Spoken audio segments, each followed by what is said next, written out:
নবীজি সাল্লাল্লাহু আলাইহি ওয়াসাল্লাম জানিয়ে দিয়েছেন, বিশাল বড় মরুভূমির মাঝখানে যদি ছোট্ট একটা আংটি ছেড়ে দেওয়া হয়, আংটি যতটা ছোট হবে মরুভূমির মাঝখানে, দ্বিতীয় আসমানের কাছে প্রথম আসমানটা ছোট্ট একটা আংটির মতো, তৃতীয় আসমানের কাছে দ্বিতীয় আসমানটা ছোট্ট একটা আংটির মতো, চতুর্থ আসমানের কাছে তৃতীয় আসমানটা ছোট্ট একটা আংটির মতো, পঞ্চম আসমানের কাছে চতুর্থ আসমান ছোট্ট একটা আংটির মতো।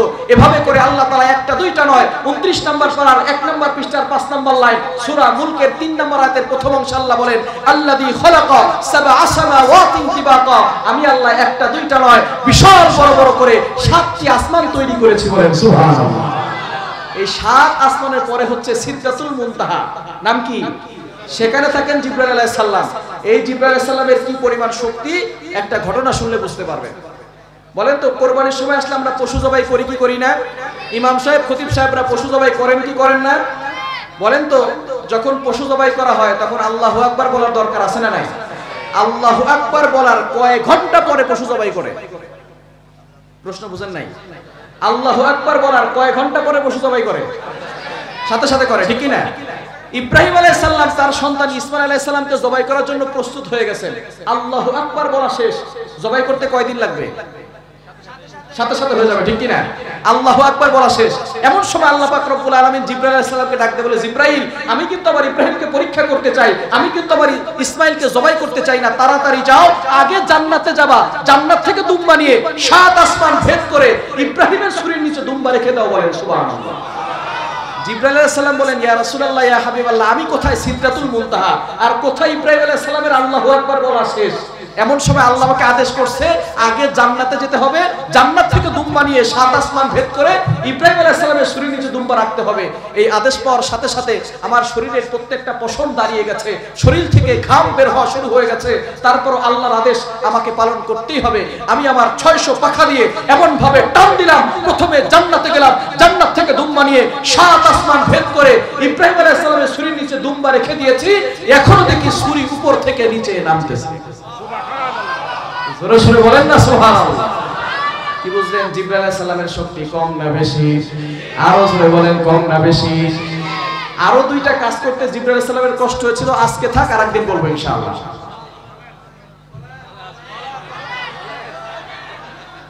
আজকে শুনবেন, আজকে শুনবেন।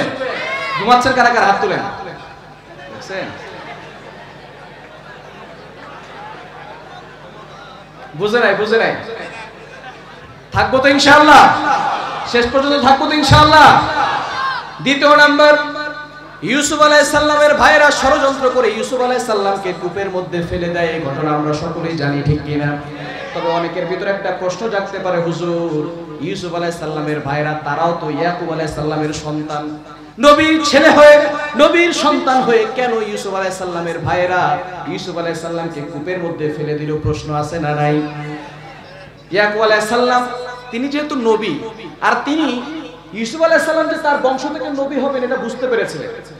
এটা বুঝতে পারার কারণে, যেহেতু তার বংশ থেকে ইউসুফ আলাইহিস সালাম নবী হবেন, বাবা ইউসুফ আলাইহিস সালামকে একটু ভালোবাসবেন, এটাই হচ্ছে স্বাভাবিক বিষয়, ঠিক কি না?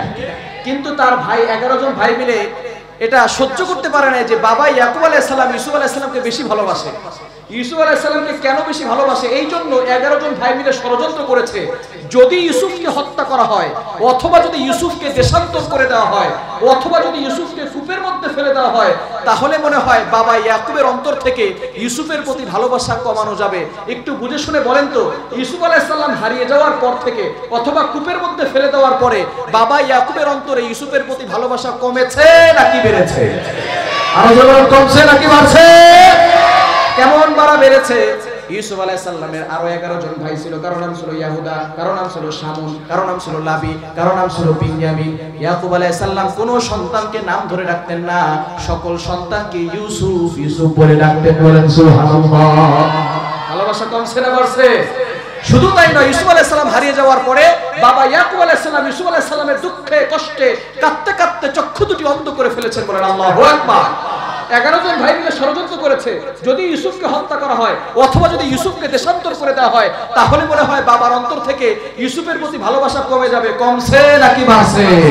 ঠিক তদ্রুপভাবে পূর্বের সরকার মনে করেছিল যদি আলেমদেরকে বন্দী করে রাখা হয়, যদি আলেমদেরকে বাংলাদেশ থেকে বিদায় করে দেওয়া হয়, তাহলে মনে হয় বাংলার মানুষের অন্তর থেকে আলেমদের ভালোবাসা কমানো যাবে। স্পষ্ট ভাষায় ঘোষণা দিয়ে যাই, আলেমদেরকে বন্দী করে রাখলে, আলেমদেরকে বাংলাদেশ থেকে বিদায় করে দিলে বাংলার মানুষের অন্তর থেকে আলেমদের ভালোবাসা কমানো যাবে না। ঠিক কিনা বলে? তারা মনে করেছিল আলেমদেরকে মনে হয় বন্দী করে রাখলে, জেল জুলুম দিলে অথবা দেশান্তর করে দিলে ভালোবাসা মনে হয় কমে যাবে। কমছে নাকি বাড়ছে? আল্লামা মামুনুল হক তার মাহফিলে যদি আগে লোক হইতো 1000, এখন লোক হয় 1 লাখ। আমির হামজা, মুফতি আমির হামজা সাহেব তার মাহফিলে যদি আগে লোক হইতো 2000, এখন লোক হয় 2 লাখ। ডক্টর আজারি, মিজানুর রহমান আজারি ভাইকে পৃথিবী বাংলাদেশ থেকে দেশান্তর করে দেওয়া হয়েছিল। তিনি যখন আসছেন, যেখানেই যাচ্ছেন সেখানে ইতিহাস তৈরি হচ্ছে। ঠিক কি না? ভালোবাসা কমছে নাকি বাড়ছে? তারা আমাদের মাহফিলগুলো বন্ধ করে দিয়েছিল, তাফসীর কোরআন মাহফিল করতে দেওয়া হয় নাই, আলেমদের বাক স্বাধীনতা কেড়ে নিয়েছিল। সেই আলেমদেরকে তারা কথা বলতে দেয় নাই, সেই আলেমরা এখন স্বাধীনভাবে কথা বলতে পারতেছে। আর যারা বাধা দিয়েছিল, জুলুম করেছিল, পিছনের দরজা দিয়া, হেলিকপ্টার দিয়া পালাতে বাধ্য হয়েছে। ঠিক কিনা বলেন? আমরা চেয়েছিলাম পদত্যাগ, আল্লাহ বলে না রে বান্দা, তোরা চাইতে জানিস না, আমি আল্লাহ করলাম দেশ ত্যাগ। শুধু পদত্যাগ করলে হবে না, এত জুলুম তোরা বান্দা সহ্য করতে পারলেও আমি আল্লাহ সহ্য করতে পারি না, আমি আল্লাহ তাআলা করে দিলাম দেশ ত্যাগ। সুতরাং যুগে যুগে যারা এই জুলুম করেছে তাদের পরিণতি এমনই হয়েছে, ভবিষ্যতেও যারা জুলুম করবে, অন্যায় করবে, তাদের অবস্থাও ফেরাউন আর নমরুদের মতো হবে। ঠিক কিনা বলেন? আল্লাহর সুন্নাত হচ্ছে অন্যরকম। আল্লাহ তাআলা বড় বড় জিনিসকে ছোট ছোট জিনিস দ্বারা সাইজ করেন। বাচ্চা আবরা হস্তি বাহিনী নিয়ে আসছে কাবা শরীফ ধ্বংস করবে, আল্লাহ পাক রব্বুল আলামিন পাঠাইছেন ছোট ছোট আবাবিল পাখি। ঠিক কি না? ছোট ছোট আবাবিল পাখি পাঠিয়েছেন, ঝাঁকে ঝাঁকে পাখি, এক একটা পাখির সাইজ একেবারে ছোট। তাদেরকে আল্লাহ পাক রব্বুল আলামিন মুখে আর 2 পায়ে 3টা পাথর কোনা দিয়েছেন, এক একটা পাথর কোনার সাইজ হচ্ছে মুসুরির ডালের মতো। ঠিক কি না? দেখছেন না মুসুরির ডাল ছোট ছোট? এরকম পাথর কোনা 3টা দিয়ে একটা পাখি পাঠিয়েছেন, এরকম ঝাঁকে ঝাঁকে পাখি পাঠিয়েছেন। আসসালামু আলাইকুম ওয়া রাহমাতুল্লাহি ওয়া বারাকাতুহু। মাশাআল্লাহ। ইন্নাল হামদুলিল্লাহ, আলহামদুলিল্লাহ নাহমাদুহু ওয়া নাস্তাঈনুহু ওয়া নাস্তাগফিরুহু ওয়া নু'মিনু বিহি ওয়া নাতাওয়াক্কালু আলাইহি ওয়া নাউযু বিল্লাহি মিন শুরুরি আনফুসিনা ওয়া মিন সাইয়্যাতি আ'মালিনা। من يهده الله فهو المهتد ومن يضلل فلن تجد له وليا مرشدا. ونشهد أن لا إله إلا الله وحده لا شريك له ونشهد أن محمدا عبد الله ورسوله. أما بعد فقد قال الله تعالى في كلامه المجيد وفي فرقانه الحميد. সকলে আওয়াজ দিয়ে পড়ি আউযু বিল্লাহি মিনাশ শাইতানির রাজীম। বিসমিল্লাহির রাহমানির রাহিম। ওয়াস-সাবিকুনাল আউওয়ালুনা মিনাল মুহাজিরিন والأنصار والذين اتبعوهم بإحسان رضي الله عنهم ورضوا عنه وأعد لهم جنات تجري تحتها الأنهار خالدين فيها أبدا. ذلك الفوز العظيم. وقال رسول الله صلى الله عليه وسلم الدنيا سجن المؤمن وجنة الكافر أو كما قال عليه الصلاة والسلام.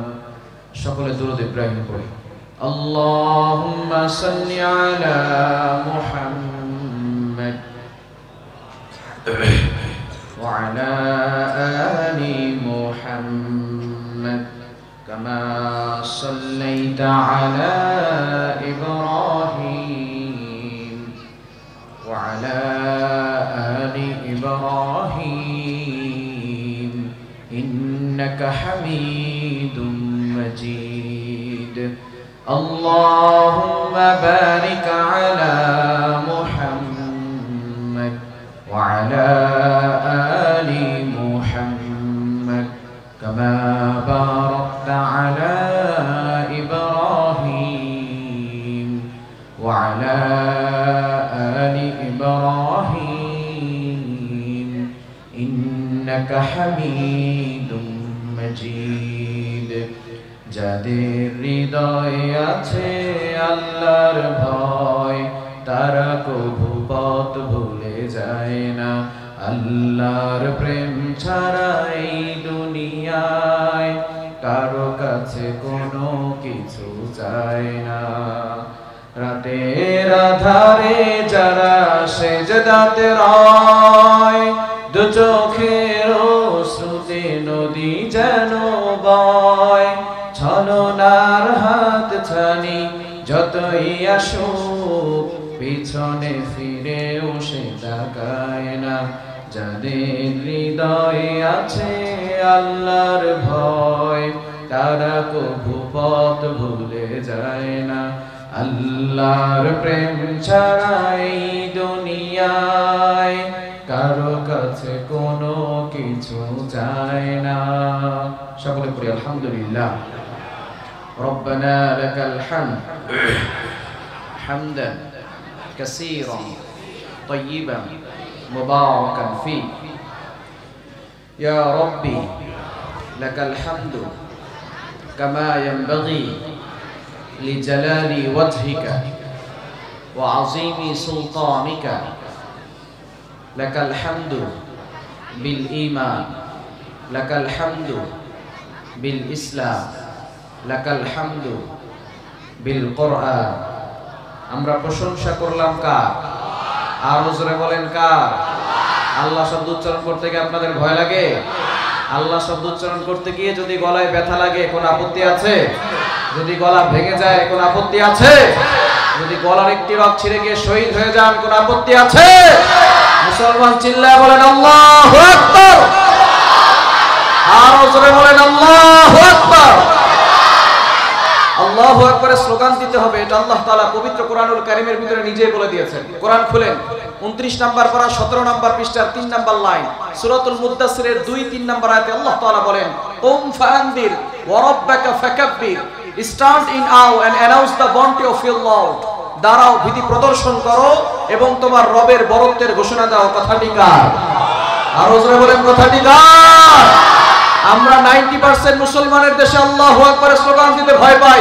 মুসলমান ফোকাস করেন ভারতের কর্ণাটকের সেই মুসলিম বোনের কথা, যখন হিন্দুত্ববাদীরা আমার মুসলিম বোনের উপরে অ্যাটাক করেছিল, উত্তপ্ত করেছিল, তখন সে আমার মুস্কান নামক বোনটি আল্লাহু আকবারের স্লোগান দিয়ে সামনে অগ্রসর হয়ে সারা বিশ্বের বুকে তোলপাড় সৃষ্টি করেছে।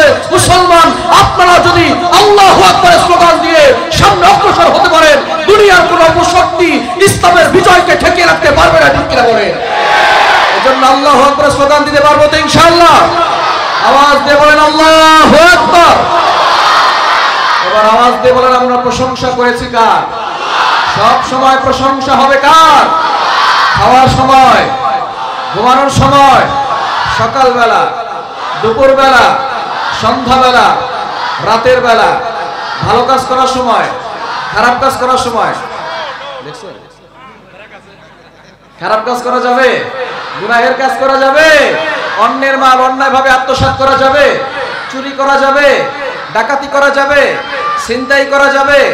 সকল গুনাহ থেকে দূরে সরে আসার দরকার আছে না নাই? বর্তমানে আমাদের সমাজে অশ্লীলতা ব্যাপকভাবে ছড়িয়ে পড়েছে, ঠিক কিনা? আর আমাদের গুনাহের কারণেই আল্লাহ তাআলা আমাদের উপর আযাব গজব চাপিয়ে দিচ্ছেন। এটা মনে হয় আমি বানিয়ে বানিয়ে বললাম না? নো, আল্লাহ নিজে বলে দিয়েছেন 21 নম্বর পারা 7 নম্বর পৃষ্ঠার 14 নম্বর লাইন, সূরাতুর রুমের 41 41 নম্বর আয়াতে আল্লাহ তাআলা বলেন, যাহারাল ফাসাদু ফিল বাররি ওয়াল বাহরি বিমা কাসাবাত আইদিন নাস, all the danger coming from the ground in the water is our hand. জলে স্থলে যে দুর্যোগ মহামারী বিপর্যয় ধেয়ে আসছে এগুলো সব হলো আমাদের হাতের কামাই, ঠিক কি না? এজন্য গুনাহ থেকে দূরে সরে আসার দরকার আছে না নাই? এখন গুনাহ ছাড়তে হলে ইসলামের ছায়াতলে আসার দরকার আছে না নাই? আর জোরে বলেন আছে না নাই? বাঁচতে হলে ইসলাম নিয়ে বাঁচতে হবে, মরতে হলেও ইসলাম নিয়ে মরতে হবে, ঠিক কি না? বাঁচতে হলে কি নিয়ে বাঁচতে হবে? অনেকে বলবেন হুজুর বাঁচতে হলে যে ইসলাম নিয়ে বাঁচতে হবে, দলিল কোথায় পাইছেন? আল্লাহ নিজে বলে দিয়েছেন 3 নম্বর পারার 11 নম্বর পৃষ্ঠার 5 নম্বর লাইন, সূরা আল ইমরানের 19 নম্বর আয়াতে আল্লাহ তাআলা বলেন, ইন্না দীনা ইনদাল্লাহিল ইসলাম, surely Islam is the only religion of Allah. Allah তাআলার কাছে একমাত্র মনোনীত ধর্মের নাম কি? ইসলাম। আর বলেন কি? সুতরাং বাঁচতে হলে কি নিয়ে বাঁচতে হবে? মরতে হলেও ইসলাম নিয়ে মরতে হবে। বলবেন হুজুর দলিল কোথায়? আল্লাহ নিজে বলে দিয়েছেন 4 নম্বর পারা 2 নম্বর পৃষ্ঠার 3 নম্বর লাইন, সূরা আল ইমরানের 102 102 নম্বর আয়াতের শেষের অংশে আল্লাহ বলেন, ওয়ালা তামুতুন্না ইল্লা ওয়া আনতুম মুসলিমুন, do not go to the grave without becoming a Muslim, তোমরা মুসলমান না হয়ে কবরে যেও। সুতরাং মরতে হলেও কি নিয়ে মরতে হবে? আরো জোরে বলেন কি নিয়ে মরতে হবে? আমরা মরে যাব, আমাদের সন্তানরা বাংলার জমিনে ইসলাম নিয়ে বেঁচে থাকবে, ঠিক কিনা বলেন? বাংলার জমিন থেকে কখন ইসলামকে নিশ্চিহ্ন করা যাবে? অনেকেই এসেছিল বাংলার জমিন থেকে ইসলামকে নিশ্চিহ্ন করতে, তারা কি বাংলার জমিন থেকে ইসলামকে নিশ্চিহ্ন করতে পেরেছে? কি বলেন, কি পেরেছে? যারাই বাংলার জমিন থেকে ইসলামকে নিশ্চিহ্ন করার ষড়যন্ত্র করেছে তারাই বাংলার জমিন থেকে নিশ্চিহ্ন হয়ে গেছে, ঠিক কিনা বলেন? এই দেশের লতিফ সিদ্দিকী থেকে শুরু করে টাকলা মুরাদ পর্যন্ত যারা ইসলাম নিয়ে ষড়যন্ত্র করেছে তারাই বাংলার জমিন থেকে নিশ্চিহ্ন হয়ে গেছে, ঠিক কিনা বলেন? বাংলাদেশের সব মানুষের নাম বদলাতে পারে, বইয়ের পাতায় স্বাধীনতা সংগ্রাম বদলাতে পারে, বঙ্গোপসাগরের সব পানি যেতে পারে শুকিয়েও, গোটা রাজধানী গিলে নিতে পারে বুড়ি গঙ্গার ঢেউ, সুন্দরবন কেটে হতে পারে ইটের ভাটার লাকড়ি, শিল্পপতিরা দেউলিয়া হয়ে খুঁজতে পারেন চাকরি, চোর গুন্ডারা পেয়ে যেতে পারে মন্ত্রীর মর্যাদা, আইনের হাতে কালো টাকা সব হয়ে যেতে পারে সাদা। অনেকেই বলে এই দেশ নাকি হুজুগ জাতির দেশ, দফায় দফায় বদলায় এর রংঢং পরিবেশ, তাই বলে ইসলাম তো এদেশে হুজুগে হবে না শেষ, হুজুগে হবে না শেষ। ইসলাম এ মাটির পরতে পরতে জনপদে ঘরে ঘরে, ইসলামকে জাতির 90% মানুষের অন্তরে, ইসলাম নিয়ে কেউ ছিনিমিনি খেলে এমন শক্তি নেই। আর কিছু থাক না থাক এদেশে ইসলাম থাকবেই, ঠিক কি না? সবকিছু বদলে যাক এদেশে ইসলাম থাকবেই, ইসলাম ছিল ইসলাম আছে ইসলাম থাকবেই, ঠিক কি না? মনে রাখতে হবে, নমরুদ এসেছিল ধ্বংস হয়েছে, ফেরাউন এসেছিল ধ্বংস হয়েছে, আবু জাহেল এসেছিল ধ্বংস হয়েছে, উতবা এসেছিল ধ্বংস হয়েছে, শাইবা এসেছিল ধ্বংস হয়েছে। সুতরাং আবু জাহেলের নাতিপুতিরা আসবে, ধ্বংস হবে। ইসলাম সেদিনও ছিল, আজও আছে, কিয়ামত পর্যন্ত ইসলাম থাকবে, ঠিক কিনা বলেন? এজন্য ইসলামের পক্ষে থাকতে রাজি আছি তো ইনশাআল্লাহ? সকলে রাজি আছি তো ইনশাআল্লাহ? হাতগুলো জাগিয়ে রাখতে কি আপনাদের কষ্ট হবে? আমরা জোরে সোরে আল্লাহু আকবার স্লোগান দিতে পারবো না ইনশাআল্লাহ? অনেকের আল্লাহু আকবার স্লোগান ভালো লাগে না, আজকে আল্লাহু আকবার স্লোগান দিয়ে তাদের কলিজার ভিতরে কম্পন সৃষ্টি করতে হবে, ঠিক কি না? নারায়ে তাকবীর, আল্লাহু আকবার, এই আওয়াজে কাজ হবে না, আরো জোরে নারায়ে তাকবীর, আল্লাহু আকবার, আল কোরআনের আলো। কোরআন ঘরে ঘরে জ্বালানো হবে না, সংসদে কোরআন চালু করতে হবে, ঠিক কিনা বলে? বাতিলদের দিন শেষ, কোরআন হাদিসের বাংলাদেশ, ঠিক কিনা বলেন? আল কোরআনের আলো সারা বিশ্বে জালো, কোরআন আছে যেখানে, কোরআন হাদিস নাই যেখানে, ভণ্ড বাবা যেখানে, সুদ ঘুষ যে দলে, মাদক দ্রব্য যে দলে, কোরআনের আইন যেখানে, নারায়ে তাকবীর। আল্লাহ তাআলা সকলকে কবুল করেন, সকলে বলেন আমিন, আরো জোরে বলেন আমিন। একটু সামনে এগিয়ে বসেন, অনেকে দাঁড়িয়ে আছেন তাদের একটু বসার সুযোগ করে দেন, একটু সামনে এগিয়ে বসেন, একটু জিকির করি লা ইলাহা, একটু একটু পিছনে বসার সুযোগ করে দেই লা ইলাহা, জিকির করতে করতে সামনে চলে আসেন। লা ইলাহা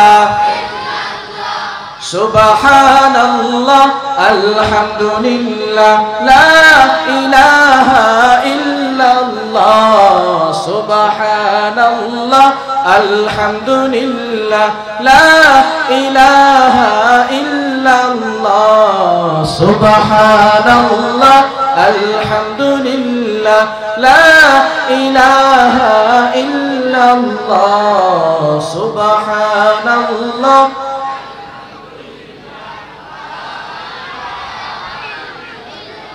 লা ইলাহা ইল্লাল্লাহ মুহাম্মাদুর রাসূলুল্লাহ সাল্লাল্লাহু আলাইহি ওয়াসাল্লাম। এজন্য আমরা আল্লাহু আকবার স্লোগান দিতে পারবো তো ইনশাআল্লাহ? দেওয়া যাবে তো ইনশাআল্লাহ? আমাদের বাংলাদেশের ভিতরে এখন সবচেয়ে বড় ফিতনাবাজ এবং জঙ্গি সংগঠনের নাম হচ্ছে ইসকন, ঠিক কি না? তারা বাংলাদেশে 95% মুসলমানের দেশে একজন সরকারি কর্মকর্তাকে আদালতের সামনে দুনিয়া থেকে বিদায় করে দেয়। এত বড় সাহস তারা কোথা থেকে পেল? আরো জোরে বলেন ঠিক কি না?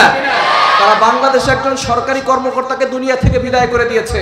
সুতরাং অন্তর্বর্তীকালীন সরকারকে বলতে চাই, ডক্টর ইউনূস সাহেবকে বলতে চাই, আপনি পানির জোয়ারে বেশে বেশে ক্ষমতায় বসেন নাই, আমাদের রক্তের উপর দিয়ে ক্ষমতায় বসেছেন। সুতরাং অনতিবিলম্বে যারা বাংলাদেশের ভিতরে বিশৃঙ্খলা সৃষ্টি করার জন্য একজন মুসলিম তরুণ আইনজীবীকে দুনিয়া থেকে বিদায় করে দিয়েছে, সেই ইসকন নামক জঙ্গি সংগঠনকে বাংলাদেশ থেকে নিষিদ্ধ ঘোষণা করতে হবে, ঠিক কিনা বলেন? এজন্য আমাদের ঈমানকে শক্তিশালী করার দরকার আছে না নাই? তারা কতটা কট্টর তাদের ধর্মের প্রতি একটু চিন্তা করে দেখেন। তারা মনে করেছে যে ভারত আমাদের পার্শ্ববর্তী দেশ, ভারত যেহেতু হিন্দু দেশ, তারা তাদেরকে সাপোর্ট করবে। এই কথা, এই ঘটনা হওয়ার পরে ভারতের সাংবাদিকরা বলে আমরা চট্টগ্রাম দখল করব, ছাড়বো। স্পষ্ট ভাষায় বলতে চাই, বাংলার মুসলমানরা জীবন দিয়ে দিবে, বাংলার জমিনের 1 ইঞ্চি মাটিও কাউকে নিতে দিবে না, ঠিক কিনা বলেন? এই যুব সমাজ তৈরি হওয়ার দরকার আছে না নাই? ঈমানকে শক্তিশালী করার দরকার আছে না নাই? ঈমানকে শক্তিশালী করতে হবে। তারা মনে করে যে বাংলাদেশে অস্ত্র শস্ত্র কম, তাদের সংখ্যা কম। আমি তাদেরকে বলতে চাই, বাংলাদেশের জনসংখ্যা কম হলেও তাদের কাছে একটা দামি সম্পদ আছে, তার নাম হচ্ছে ঈমান। আরো জোরে বলেন, তার নাম কি? এই ঈমান নিয়ে যদি সামনে অগ্রসর হয়, ভারত নয় আমেরিকার পার্লামেন্টে কালিমার পতাকা উড়বে, ঠিক কিনা বলেন? এজন্য ঈমান নামক এই দামি সম্পদটাকে হেফাজত করার দরকার আছে না নাই? এই ঈমানকে শক্তিশালী করার দরকার আছে না নাই? তারা আমাদের বাংলাদেশ দখল করবে আর মুসলমানরা মনে হয় চুপচাপ করে বসে থাকবে। তারা দিল্লিতে বলে যে বাংলাদেশের কোনো মানুষকে ভারতে ঢুকতে দেওয়া হবে না। ভারতের মানুষ যখন যাওয়া বন্ধ করে দিছে, তখন তাদের যত ব্যবসায়ী ভাইরা আছে সব কেমন যেন এমন ভাবে হুমড়ি খেয়ে পড়ছে, রাস্তায় বসে গেছে, ঠিক কিনা বলেন? দিল্লির লাল কেল্লা এগুলো সব কিন্তু মুসলমানরা তৈরি করেছে। মুসলমানরা 700 বছর ধরে ভারত শাসন করেছিল। কত বছর? তারা বলে মুসলমানরা নাকি মন্দির ভেঙে মসজিদ নির্মাণ করে। মুসলমানরা কখনো কোনো ধর্মের মানুষের উপরে, ভিন্ন ধর্মের মানুষের উপরে বেইনসাফি করে না। বাংলাদেশে যে সমস্ত সংখ্যালঘু হিন্দু ভাইরা আছে, তারা জামাইয়ের আদরে আছে, ঠিক কিনা? সুতরাং সরকারিভাবে তাদের কাছে বলতে হবে, বাংলাদেশের সংখ্যালঘুদের উপর আক্রমণ করা হয় না, ভারতের সংখ্যালঘু মুসলমানদের উপর নির্যাতন করা হয়, ঠিক কিনা বলেন? ভারতের এই দিল্লির লালকেল্লা মুসলমানরা তৈরি করেছে। মুঘল সম্রাট 700 বছর ধরে শাসন করেছে। মুসলমানরা যদি মন্দির ভেঙে মসজিদ নির্মাণ করত, 700 বছর পরে হিন্দুস্তানে একটাও মন্দির খুঁজে পাওয়া যেত না, ঠিক কিনা? সুতরাং মুসলমানরা মন্দির ভেঙে কখনো মসজিদ নির্মাণ করে? দিল্লির লালকেল্লা মুসলমানরা তৈরি করেছে, দিল্লির কুতুব মিনার মুসলমানরা তৈরি করেছে, দিল্লির বিশ্বরোড মুসলমানরা তৈরি করেছে। ভারতের ভিতরে যে সমস্ত প্রাসাদগুলো আছে, তাজমহল আছে, এগুলো সব মুসলমানরা তৈরি করেছে। মুসলমানদের অর্থের টাকা দিয়ে দিল্লির লালকেল্লা, কুতুব মিনার এগুলো তারা টিকিট বিক্রি করে খায় আর মুসলমানদের উপর নির্যাতন করে, ঠিক কিনা বলেন? এজন্য মুসলমান ঈমানকে শক্তিশালী করতে হবে। হে যুব সমাজ, গাজওয়ায়ে হিন্দের দামামা বেজে গেছে। নবীজি সাল্লাল্লাহু আলাইহি ওয়াসাল্লামের ভবিষ্যৎবাণী সত্য। গাজওয়ায়ে হিন্দের জন্য ডাক আসতে পারে, আর ঘুমিয়ে থাকলে চলবে না, ঈমানকে শক্তিশালী করতে হবে। যদি গাজওয়ায়ে হিন্দের জন্য ডাক আসে, আমি কাউসার আহমদ জিহাদি ফার্স্ট টাইম শহীদ হব। আপনারা যারা ত্যাগ দিতে রাজি আছেন, আল্লাহর জন্য দুই হাত তুলে দেখান।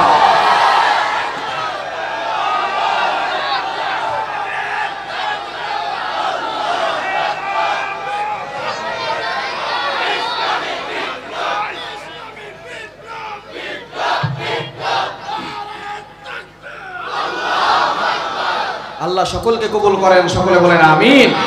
আরো জোরে বলেন আমিন। আসুন আমরা সরাসরি কোরআন থেকে আলোচনা শুনি। যে কোরআন থেকে আলোচনা শুনবো, এই কোরআনে কোনো ভুল আছে, কোনো সংশয় আছে, কোনো মিথ্যা কথা আছে? এই কোরআনে যিনি সবকিছু দিয়েছেন তিনি কে? আরো জোরে বলেন তিনি কে? আল্লাহ তাআলা আজকের এই মাহফিলকে কবুল করেন, সকলে বলেন আমিন। রূপালী সংঘ ও একতা সংঘ এর যৌথ উদ্যোগে 2 দিন ব্যাপী সিরাতুন নবী সাল্লাল্লাহু আলাইহি সাল্লাম মাহফিল, আল্লাহ তাআলা এই সংগঠন দুইটাকে কবুল করেন, সকলে বলেন আমিন। জোরে সোরে বলেন আমিন। যারা অক্লান্ত পরিশ্রম করেছেন, অনেক যুবক ভাইরা এখনো পরিশ্রম করতেছেন, অনেক মুরব্বীরা পরিশ্রম করেছেন, এলাকার সকলকে আল্লাহ তাআলা কবুল করেন, সকলে বলেন আমিন। অনেক উলামায়ে কেরাম আলোচনা করেছেন, বিশেষ করে আজকের মাহফিলের সম্মানিত সভাপতি সাহেবের নাম কোথায়? আচ্ছা, সভাপতি সাহেবকে কবুল করেন, সকলে বলেন আমিন। এবং যত উলামায়ে কেরাম আলোচনা করেছেন, যেহেতু সময় একেবারে সংক্ষিপ্ত, আরো উলামায়ে কেরাম, বড় বড় উলামায়ে কেরাম আলোচনা করবেন, সেদিকে আর না যাই, খুবই দুঃখিত আমি। আল্লাহ তাআলা সকলকে কবুল করেন, সকলে বলেন আমিন। যে উলামায়ে কেরাম আমাদের সামনে আলোচনা করেছেন, সেই আলোচনাগুলো আমরা আমাদের লাইফে, আমাদের ফ্যামিলি, আমাদের সোসাইটি, প্রত্যেকটা জায়গায় জায়গায় অ্যাপ্লাই করব, পারবো তো ইনশাআল্লাহ। আমি আপনাদের সম্মুখে পবিত্র কোরআনুল কারীমের 11 নম্বর পারা 2 নম্বর পৃষ্ঠার 1 নম্বর লাইন, সূরা তাওবা এর 100 নম্বর আয়াত তেলাওয়াত করেছি। আল্লাহ রাসূল সাল্লাল্লাহু আলাইহি ওয়াসাল্লামের অসংখ্য অগণিত হাদিস সমূহের মধ্য থেকে সহিহ মুসলিম শরীফের 7307 নম্বর হাদিস পাঠ করেছি। যদি আল্লাহ তাআলা আমাকে তৌফিক এনায়েত করেন, উক্ত আয়াত এবং হাদিস থেকে কিছু আলোচনা করার চেষ্টা করব ইনশাআল্লাহ। আমাকে যে আলোচনার বিষয় দেওয়া হয়েছে সেটা হচ্ছে দিন প্রতিষ্ঠায় সাহাবায়ে কেরামের অনুসরণ, অনুকরণ। সাহাবায়ে কেরামদের অনুসরণ করার দরকার আছে না নাই? আরো জোরে বলেন আছে না নাই? রব্বুল আলামিন বলেন, ওয়াস-সাবিকুনাল আউওয়ালুনা মিনাল মুহাজিরিন ওয়াল আনসারি ওয়াল্লাযীনা ইত্তাবাউহুম বিইহসান। আল্লাহ পাক রব্বুল আলামিন জানিয়ে দিয়েছেন, মুহাজির এবং আনসার সাহাবী যারা, তাদের কথা বলেছেন। সাহাবায়ে কেরামদের সম্মান আছে না নাই? আরো জোরে বলেন আছে না নাই? এবং সাহাবী যারা, তাদেরকে যারা অনুসরণ করবেন, এখানে 3টি কোয়ালিটির মানুষের কথা বলেছেন। 1 নাম্বার মুহাজির, 2 নাম্বার আনসার। মুহাজির সাহাবী কারা? মুহাজির সাহাবী হচ্ছেন যারা মক্কা থেকে মদিনায় হিজরত করে গেছেন। একটু চিন্তা করে দেখেন তারা কতটা ত্যাগ করেছেন। সাহাবায়ে কেরামদের ত্যাগের কথা বর্ণনা করতে গেলে কয়েক সপ্তাহ সময় লাগবে। সমস্ত সাহাবায়ে কেরাম দিন প্রতিষ্ঠা করার জন্য ঈমানকে টিকিয়ে রেখেছেন এবং ইসলামকে বিজয় করা চলতেছে, সবকিছু ঠিক আছে। এখন যদি আপনাকে বলা হয় দ্বীনের জন্য আপনাকে সবকিছু ছেড়ে দিয়ে চলে যেতে হবে, এটা কতটা কষ্টদায়ক। যতক্ষণ পর্যন্ত আপনি আপনার সন্তান, আপনার স্ত্রী, আপনার ব্যবসা, আপনার প্রতিষ্ঠান না ছেড়ে যাবেন, ততক্ষণ পর্যন্ত আপনি বুঝতে পারবেন না। মুহাজির সাহাবায়ে কেরাম তারা সবকিছু ছেড়ে দিয়ে, তাদের খেজুরের বাগান ছেড়ে দিয়ে, তাদের প্রতিষ্ঠান ছেড়ে দিয়ে, তাদের স্ত্রী, তাদের সন্তান, সবকিছু ছেড়ে দিয়ে মুহাজির সাহাবীরা এমন ত্যাগ দিয়েছেন, নবীজি সাল্লাল্লাহু আলাইহি সাল্লামের সাথে মক্কা থেকে মদিনায় হিজরত করে চলে গেছেন। বলেন আল্লাহু আকবার। এটা কত বড় ত্যাগ হতে পারে, যতক্ষণ পর্যন্ত আপনি না যাবেন ততক্ষণ পর্যন্ত বুঝতে পারবেন। আবার আনসার সাহাবী যারা, তারাও কিভাবে ত্যাগ করেছেন, তারা কতটা কষ্ট করেছেন। মুহাজির ভাইরা যখন গিয়েছেন, সাথে সাথে যদি কোনো সাহাবীর 2টা বউ থাকে, তাহলে একটা বউকে তালাক দিয়ে আরেক মুহাজির ভাইয়ের সাথে বিয়ের ব্যবস্থা করে দিয়েছেন। সম্পদ যতটুকু আছে অর্ধেক ভাগ করে নিজে অর্ধেক নিয়েছেন, বাকি অর্ধেক মুহাজির ভাইকে দিয়েছেন। এভাবে তারাও সহযোগিতা করেছেন। সুতরাং এই মুহাজির, আনসার, যেই সমস্ত সাহাবায়ে কেরাম আছেন, আল্লাহ পাক রব্বুল আলামিন তাদের কথা কোরআনে বলে দিয়েছেন এবং বলেছেন যারা তাদেরকে অনুসরণ করবে, রাদিয়াল্লাহু আনহুম ওয়া রাদওয়ান, তারা আল্লাহর প্রতি খুশি, আল্লাহও তাদের প্রতি খুশি। বলেন সুবহানাল্লাহ। وأعد لهم جنات تجري تحتها الأنهار خالدين فيها أبدا। এবং আল্লাহ পাক রব্বুল আলামিন ওয়াদা করেছেন তাদের জন্য আল্লাহ তাআলা জান্নাতের ব্যবস্থা করবে। বলেন সুবহানাল্লাহ। একটু জোরে সোরে বলেন না সুবহানাল্লাহ। মুসলমান সুবহানাল্লাহ বলতেই চায় না। এই সুবহানাল্লাহর এত দাম। কোন ব্যক্তি যদি একবার সুবহানাল্লাহ পাঠ করে, আল্লাহ পাক রব্বুল আলামিন তার জন্য জান্নাতে একটা গাছ লাগায় দেন। এত বড় গাছ, আরবের দ্রুতগামী ঘোড়া 500 বছর পর্যন্ত দৌড়াইলেও ওই গাছের ছায়া শেষ করতে পারবে না। জোরে সোরে বলেন না সুবহানাল্লাহ। সুলাইমান আলাইহিস সালামের নাম শুনেছেন? সুবহানাল্লাহ আপনাদের মধ্যে বেরই হচ্ছে না, কষ্ট হয়ে গেছে? কষ্ট হচ্ছে? সুলাইমান আলাইহিস সালামের নাম শুনেছেন? সুলাইমান আলাইহিস সালাম আল্লাহ পাক রব্বুল আলামিনের কাছে একবার দোয়া করেছেন, আল্লাহ আমাকে এমন একটা রাজত্ব দাও যেটা শুধু আমাকে দিবা, আর কাউকে দিবা। আল্লাহ বললেন, সুলাইমান দরখাস্ত মঞ্জুর, তবে তোমাকে শুধু মানুষের উপরে নয়, তামাম সৃষ্টি জগতের সকল সৃষ্টির উপরে তোমাকে রাজত্ব দিয়ে দিলাম। জোরে সোরে বলেন না সুবহানাল্লাহ। জিন পরি দেবদানব পশু পাখি পিঁপড়া সহ সব সুলাইমান আলাইহিস সালামের অধীনে। সুলাইমান আলাইহিস সালামের অধীনে ছিল। ওয়াসাখখারনা লাহুর রিহ, কোরআন বলছে বাতাসও সুলাইমান আলাইহিস সালামের অধীনে ছিল। বলেন সুবহানাল্লাহ। সুলাইমান আলাইহিস সালাম যদি কখনো কোথাও যাওয়ার জন্য ইচ্ছা করতেন, আমি আজকে আপনাদের এখানে এসেছি এয়ারপোর্টে, চট্টগ্রামে, ঢাকা থেকে বিমানে এসেছি, এই বিমান বলেন, রকেট বলেন, আর হেলিকপ্টার বলেন, উড়ন্ত যেই জিনিসগুলো সর্বপ্রথম আল্লাহ পাক রব্বুল আলামিন সুলাইমান আলাইহিস সালামকে দিয়েছিলেন। সুলাইমান আলাইহিস সালাম যদি কখনো কোথাও যাওয়ার জন্য ইচ্ছা করতেন, তাহলে তার এই সিংহাসন, মন্ত্রী পরিষদ, শান শৌকত সবকিছু এক জায়গা থেকে অন্য জায়গায় বিমানের মতো উড়ে যেতে। বলেন সুবহানাল্লাহ। একবার তার এই সিংহাসন, মন্ত্রী পরিষদ, শান শৌকত সবকিছু এক জায়গা থেকে অন্য জায়গায় বিমানের মতো উড়ে যাচ্ছে। এমন সময় নিচ থেকে এক ব্যক্তি, কৃষক ব্যক্তি, এই সিংহাসন দেখে, শান শৌকত দেখে মাথায় হাত দিয়ে বলতেছে সুবহানাল্লাহ। কি বলছে একটু আওয়াজ দিয়ে বলেন না। বাতাস এই সুবহানাল্লাহর আওয়াজটা সুলাইমান আলাইহিস সালামের কান পর্যন্ত পৌঁছায় দিয়েছে। সুলাইমান আলাইহিস সালাম বলে, সিংহাসন এখানেই ল্যান্ড করো। যখন সিংহাসন নিচে নামানো হয়েছে, যে ব্যক্তি সুবহানাল্লাহ বলছে কলিজায় পানি আছে, থরথর করে কাঁপা শুরু করেছে। সুলাইমান আলাইহিস সালাম ডাক দিয়েছেন, ইয়া হাদা তাল, হে ম্যান, কাম হিয়ার, এদিকে আসো। আমি যখন উপর দিক দিয়ে যাচ্ছিলাম তখন তুমি কি বলছো? বলে, হুজুর আমাকে ক্ষমা করেন, আমি কিছু বলি নাই। বলে, না তুমি কি বলছো তাড়াতাড়ি বলো। হুজুর আল্লাহর রাস্তায় আমাকে ক্ষমা করেন, আমি কিছু বলি নাই। বলে, না তুমি একটা শব্দ বলেছো, কি বলেছো তাড়াতাড়ি বলো। এবার লোকটা বলতেছে, হুজুর আমি ইচ্ছা করে কিছু বলি নাই, আপনার এই সিংহাসন দেখে, আপনার এই শান শৌকত দেখে, আপনার এই মন্ত্রী পরিষদ দেখে ইচ্ছা করে কিছু বলি নাই, অটোমেটিক আমার মুখ থেকে সুবহানাল্লাহ বের হয়ে গেছে। সুলাইমান আলাইহিস সালাম ডাক দিয়ে বলে, বাবা তুমি কি বলছো? তুমি কি জানো তোমার এই সুবহানাল্লাহ যদি এক পাল্লায় রাখা হয়, আমার এই সিংহাসন, মন্ত্রী পরিষদ, শান শৌকত সব কিছু যদি এক পাল্লায় রাখা হয়, তোমার এই সুবহানাল্লাহর পাল্লাটা কয়েক কোটি গুণ বেশি ভারী হয়ে যাবে। তো জোরে সোরে বলেন না সুবহানাল্লাহ। এজন্য সুবহানাল্লাহ বলার দরকার আছে না নাই? আল্লাহ বলছেন, ওয়াস-সাবিকুনাল আউয়ালুনা মিনাল মুহাজিরিন ওয়াল আনসার ওয়াল্লাযীনা ইত্তাবাউহুম বিইহসান রাদিয়াল্লাহু আনহুম ওয়া রাদু আন। যারা মুহাজির হবে, মুহাজির হয়েছে, আনসার হয়েছে, এবং যারা তাদেরকে অনুসরণ করেছে, এই তিন শ্রেণীর মানুষের ঘোষণা দিয়েছেন আল্লাহ তাআলা। আল্লাহ পাক রব্বুল আলামিন তাদের প্রতি সন্তুষ্ট শুধু নন, তাদের জন্য আল্লাহ জান্নাতের ব্যবস্থা করে দিবে। বলেন সুবহানাল্লাহ। সাহাবায়ে কেরাম দিন প্রতিষ্ঠার জন্য অনেক কষ্ট করেছেন। ইসলাম আর কোরআন মক্কা মদিনা থেকে বিমানে করে বাংলাদেশে আসে নাই। ইসলামকে আর কোরআনকে প্যাকেট করে সৌদি আরবের দোতলা বিমানে করে বাংলাদেশে কোরআন চলে আসছে।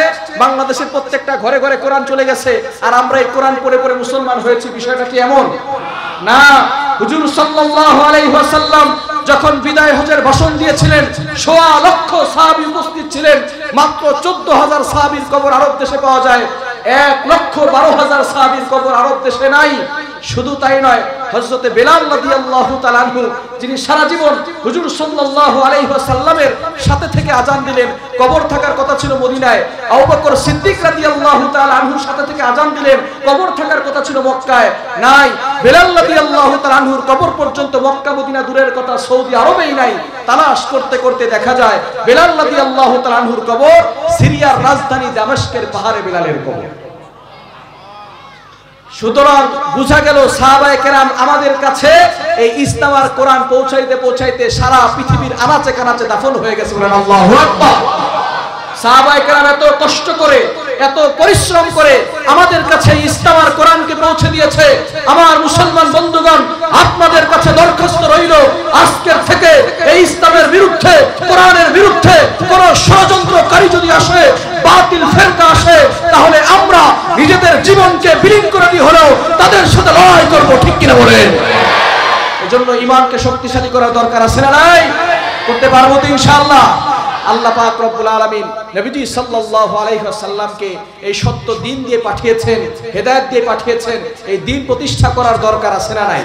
আল্লাহ পাক রব্বুল আলামিন নিজেই বলে দিয়েছেন। পবিত্র কোরআনুল কারীম খুলেন, 28 নম্বর পারার 11 নম্বর পৃষ্ঠার 9-10 নম্বর লাইন, সূরা সফের 9 নম্বর আয়াতে আল্লাহ বলছেন, হুয়াল্লাযী আরসালা রাসূলা বিল হুদা ওয়া দীনিল হক লিইয়ুযহিরাহু আলা দ্বীনি কুল্লি। আল্লাহ পাক রব্বুল আলামিন নবীজি সাল্লাল্লাহু আলাইহি সাল্লামকে প্রেরণ করেছেন হেদায়েত এবং এই সত্য দিন দিয়ে। সুতরাং সকল কাফেররা মিলেও কিন্তু এই দিনটাকে পৃথিবী থেকে বিদায় করতে পারবে, কিন্তু আমরা যারা মুসলমান আছি আমাদের ঈমানকে শক্তিশালী করার দরকার আছে না নাই? আরো জোরে বলেন আছে না নাই?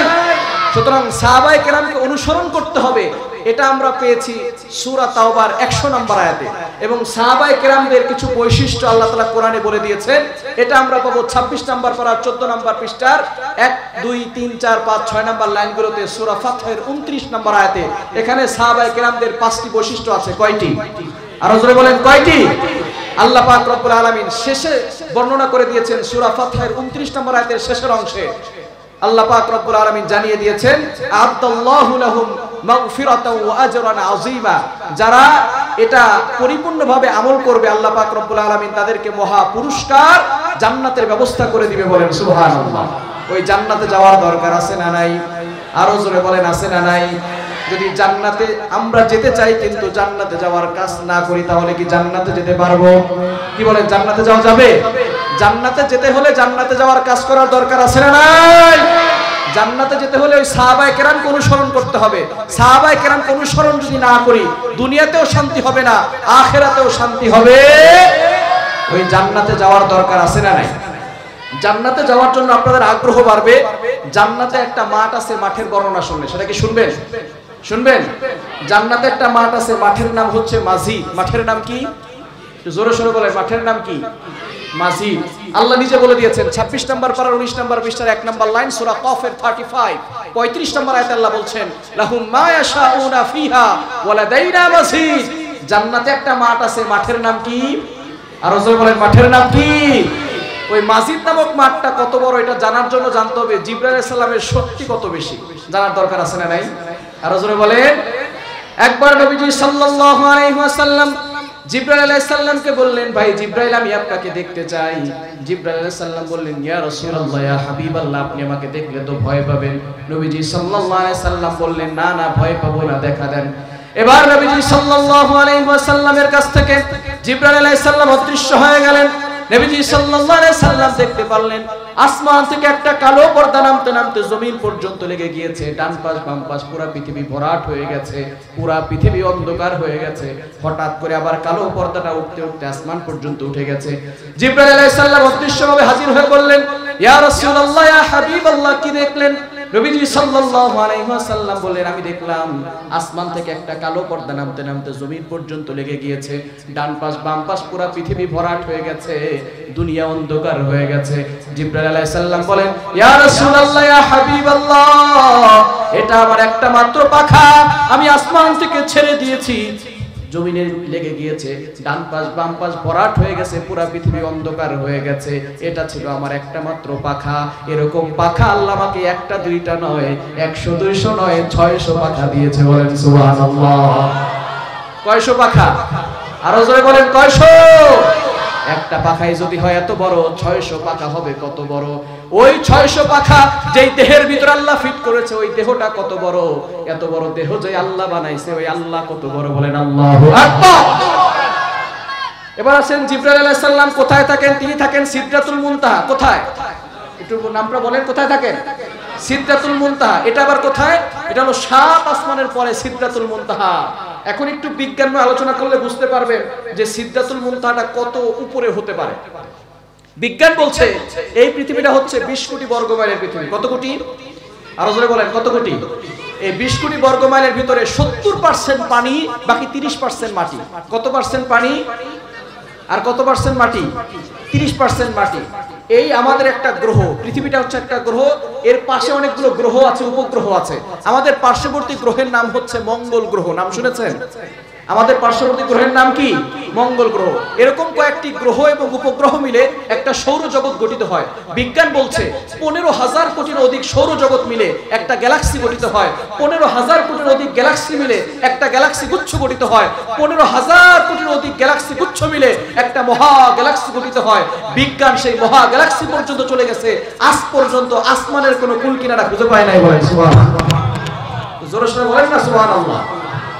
সুতরাং আমরা বলি আকাশ, নাসার বিজ্ঞানী যারা আকাশ নিয়ে গবেষণা করে তারা আকাশ বলে না, তারা বলে বিগ স্পেস। এটা হলো মহাশূন্য। সুতরাং আসমান আমরা যেটাকে আকাশ বলি সেটাকে আকাশ, এগুলো হচ্ছে সব মেঘ, এগুলো হচ্ছে বিশাল বড় স্পেস।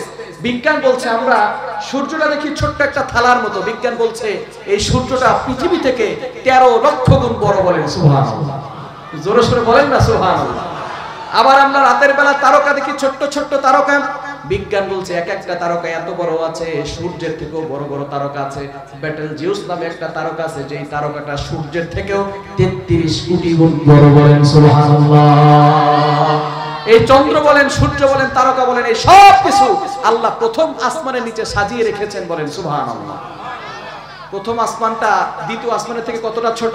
দারিমি শরীফের ভিতরে একটি হাদিস এসেছে, নবীজি সাল্লাল্লাহু আলাইহি ওয়াসাল্লাম জানিয়ে দিয়েছেন, বিশাল বড় মরুভূমির মাঝখানে যদি ছোট্ট একটা আংটি ছেড়ে দেওয়া হয়, আংটি যতটা ছোট হবে মরুভূমির মাঝখানে, দ্বিতীয় আসমানের কাছে প্রথম আসমানটা ছোট্ট একটা আংটির মতো, তৃতীয় আসমানের কাছে দ্বিতীয় আসমানটা ছোট্ট একটা আংটির মতো, চতুর্থ আসমানের কাছে তৃতীয় আসমানটা ছোট্ট একটা আংটির মতো, পঞ্চম আসমানের কাছে চতুর্থ আসমান ছোট্ট একটা আংটির মতো। এভাবে করে আল্লাহ তাআলা একটা দুইটা নয়, 29 নম্বর পারার 1 নম্বর পৃষ্ঠার 5 নম্বর লাইন সূরা মুলকের 3 নম্বর আয়াতের প্রথম অংশে আল্লাহ বলেন, আল্লাযী খালাকা সাবআ সামাওয়াতিন তিবাকা, আমি আল্লাহ একটা দুইটা নয় বিশাল বড় বড় করে 7টি আসমান তৈরি করেছি। বলেন সুবহানাল্লাহ। এই 7 আসমানের পরে হচ্ছে সিদরাতুল মুনতাহা, নাম কি? সেখানে থাকেন জিবরাইল আলাইহিস সালাম। এই জিবরাইল আলাইহিস সালামের কি পরিমাণ শক্তি একটা ঘটনা শুনলে বুঝতে পারবেন। বলেন তো, কোরবানির সময় আসলে আমরা পশু জবাই করি কি করি না? ইমাম সাহেব, খতিব সাহেবরা পশু জবাই করেন কি করেন না? বলেন তো, যখন পশু জবাই করা হয় তখন আল্লাহু আকবার বলার দরকার আছে না নাই? আল্লাহু আকবার বলার কয়েক ঘন্টা পরে পশু জবাই করে? প্রশ্ন বুঝেন নাই? আল্লাহু আকবার বলার কয়েক ঘন্টা পরে পশু জবাই করে? সাথে সাথে করে, ঠিক কি না? ইব্রাহিম আলাইহিস সালাম তার সন্তান ইসমাঈল আলাইহিস সালামকে জবাই করার জন্য প্রস্তুত হয়ে গেছেন, আল্লাহু আকবার বলা শেষ, জবাই করতে কয়দিন লাগবে? সাথে সাথে হয়ে যাবে, ঠিক কি না? আল্লাহু আকবার বলা শেষ, এমন সময় আল্লাহ পাক রব্বুল আলামিন জিবরাইল আলাইহিস সালামকে ডাকতে বলে, জিবরাইল, আমি কিন্তু আবার ইব্রাহিমকে পরীক্ষা করতে চাই, আমি কিন্তু আবার ইসমাঈলকে জবাই করতে চাই না, তাড়াতাড়ি যাও, আগে জান্নাতে যাবা, জান্নাত থেকে দুম্বা নিয়ে 7 আসমান ভেদ করে ইব্রাহিমের ছুরির নিচে দুম্বা রেখে দাও। বলেন সুবহানাল্লাহ। জিবরাইল আলাইহিস সালাম বলেন, ইয়া রাসূলুল্লাহ, ইয়া হাবিবাল্লাহ, আমি কোথায় সিদরাতুল মুনতাহা আর কোথায় ইব্রাহিম আলাইহিস সালামের আল্লাহু আকবার বলা শেষ? এমন সময় আল্লাহ আমাকে আদেশ করছে আগে জান্নাতে যেতে হবে, জান্নাত থেকে দুম্বা নিয়ে 7 আসমান ভেদ করে ইব্রাহিম আলাইহিস সালামের শরীরের নিচে দুম্বা রাখতে হবে। এই আদেশ পাওয়ার সাথে সাথে আমার শরীরের প্রত্যেকটা পশম দাঁড়িয়ে গেছে, শরীর থেকে ঘাম বের হওয়া শুরু হয়ে গেছে, তারপর আল্লাহর আদেশ আমাকে পালন করতেই হবে। আমি আমার 600 পাখা দিয়ে এমন ভাবে টান দিলাম, প্রথমে জান্নাতে গেলাম, জান্নাত থেকে দুম্বা নিয়ে 7 আসমান ভেদ করে ইব্রাহিম আলাইহিস সালামের শরীরের নিচে দুম্বা রেখে দিয়েছি, এখনো দেখি ছুরি উপর থেকে নিচে নামতেছে। জোরে সোরে বলেন না সুবহানাল্লাহ। কি বুঝলেন? জিবরাইল আলাইহিস সালামের শক্তি কম না বেশি? আরো জোরে বলেন, কম না বেশি? আরো দুইটা কাজ করতে জিবরাইল আলাইহিস সালামের কষ্ট হয়েছিল, আজকে থাক, আরেকদিন বলবো ইনশাআল্লাহ।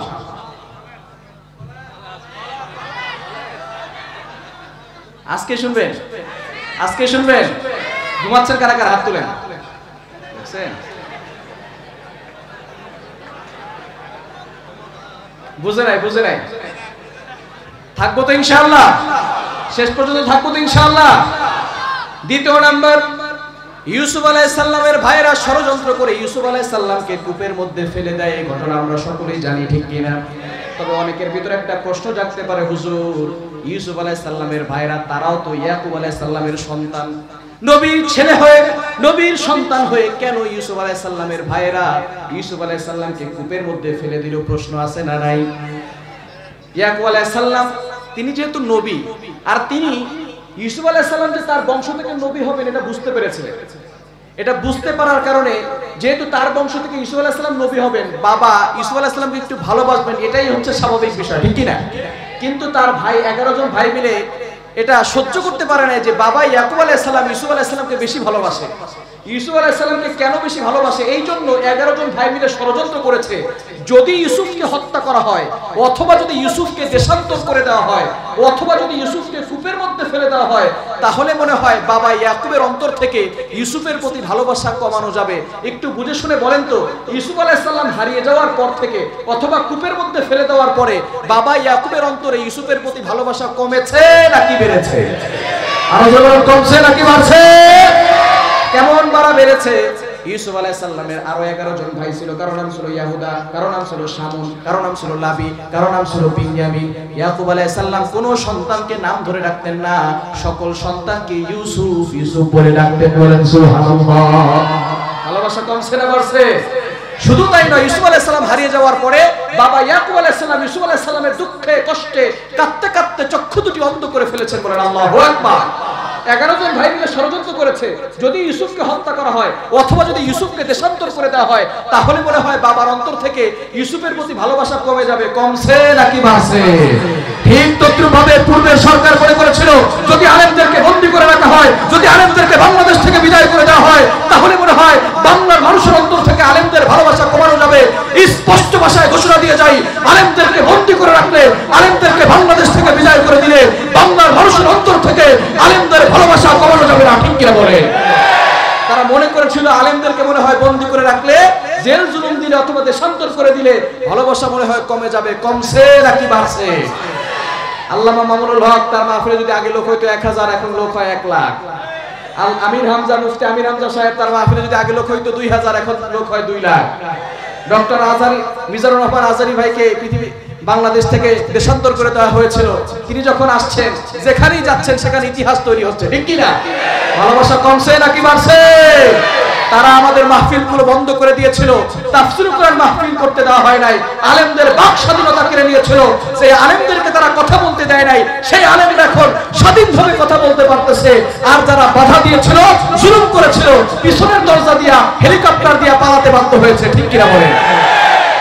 আমরা চেয়েছিলাম পদত্যাগ, আল্লাহ বলে না রে বান্দা, তোরা চাইতে জানিস না, আমি আল্লাহ করলাম দেশ ত্যাগ। শুধু পদত্যাগ করলে হবে না, এত জুলুম তোরা বান্দা সহ্য করতে পারলেও আমি আল্লাহ সহ্য করতে পারি না, আমি আল্লাহ তাআলা করে দিলাম দেশ ত্যাগ।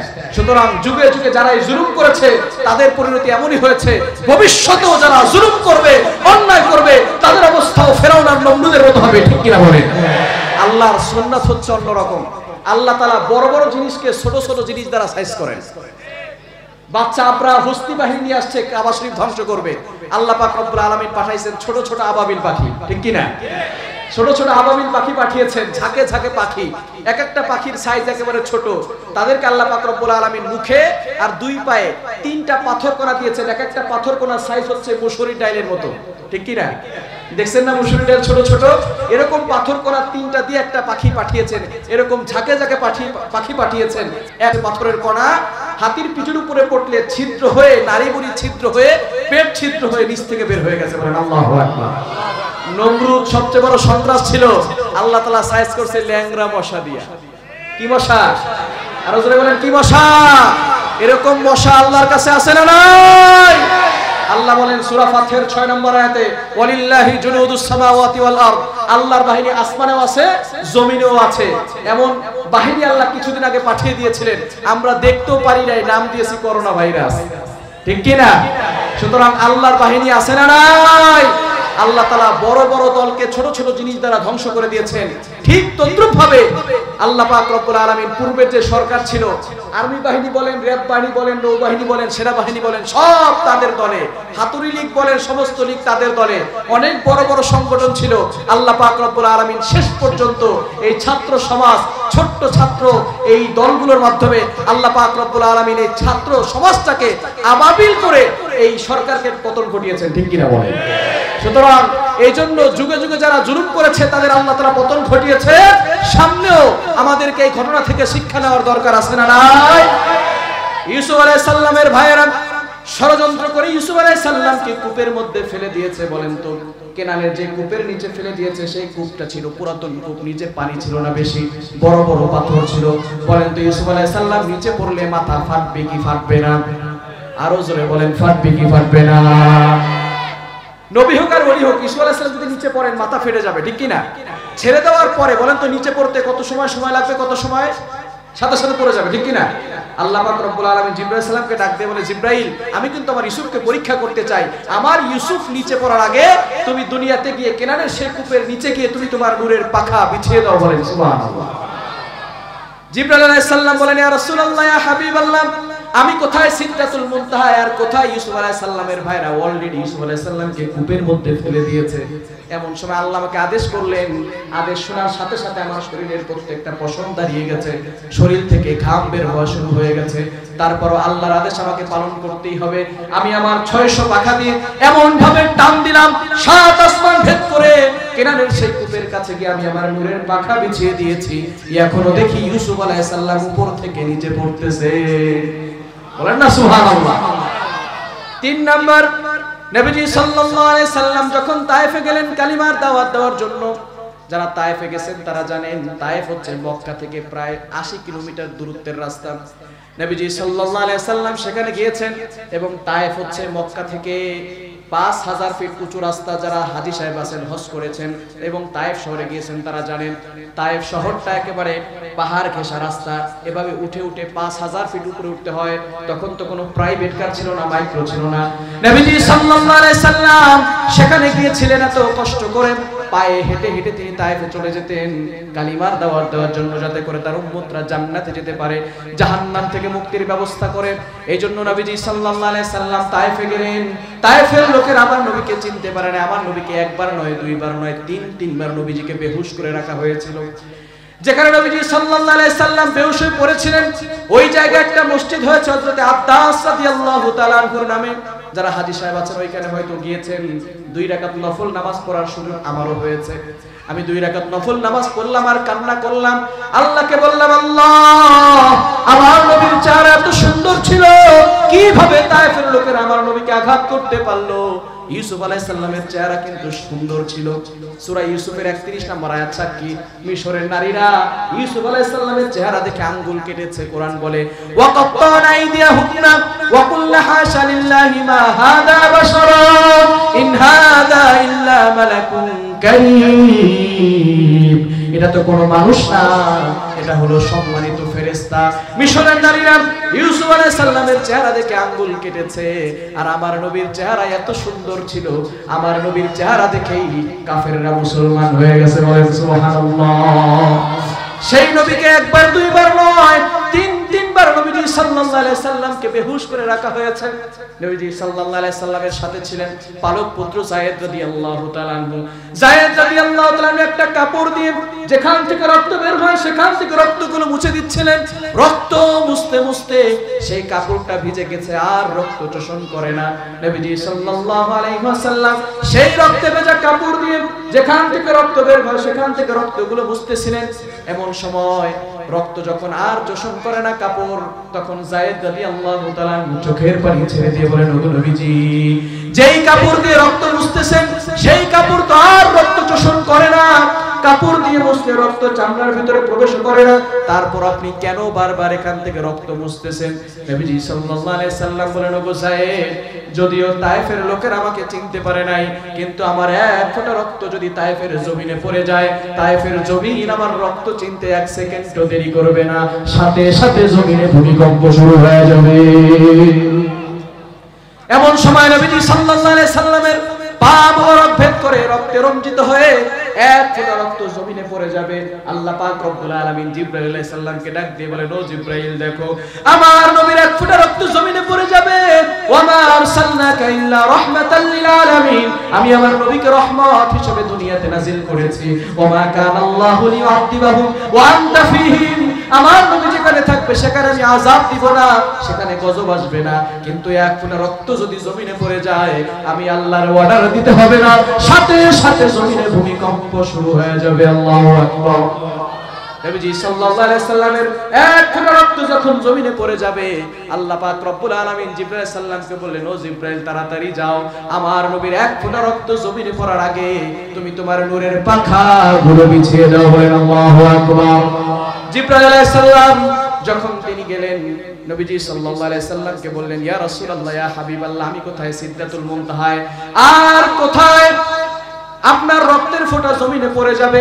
এমন সময় আল্লাহ পাক রব্বুল আলামিন আমাকে অর্ডার করলেন, আমি 7 আসমান ভেদ করে সেখানে গিয়ে আমি আমার নূরের পাখা বিছিয়ে দিয়েছি, এখনো দেখি রক্তের ফোঁটা উপর থেকে নিচে পড়তেছে। বলেন আল্লাহু আকবার।